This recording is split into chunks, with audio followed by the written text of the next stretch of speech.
fazer a letra de uma letra aqui, né, velho? Não nada difícil. Pra Kaique não é não, os Kaique é profissional, ó lá na colégio lá, você faz aqui. Você pega ele aí mesmo.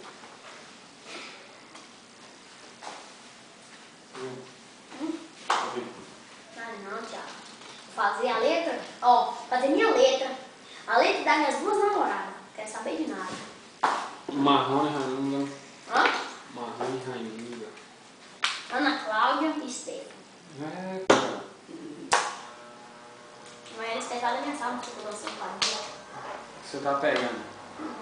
Ele tá pegando. Boa, pega.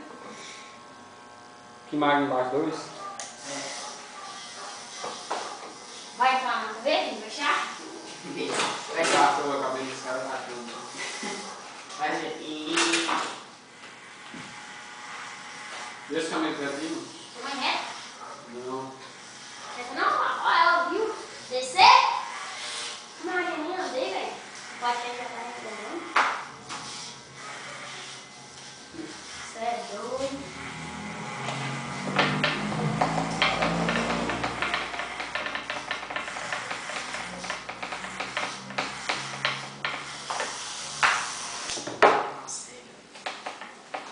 Tá só, velho. E aí, vovô cortou a cabeça, aí a energia acabou, ficou desse jeito aqui, caiu, ó. Lá na roça. Ai. Quê? Tem tesoura, não? Não tinha?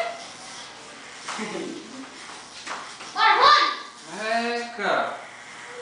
Ele tá com de 17 anos de ouro. Né, não, é de que joia, meu filho? Os monte de bolinha. O que eu ligo? Aquele carro lá era meu, dei pra ele.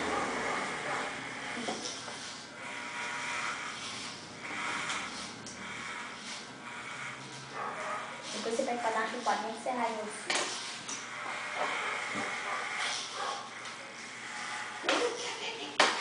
Bota aqui nesse copo aqui nenhum, homem, porra.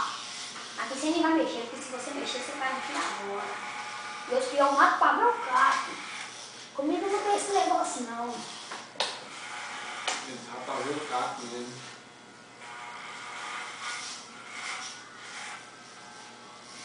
Dá pra ver os cacos chegando na água. E você não deixa em cima, vai? Aí no bolo...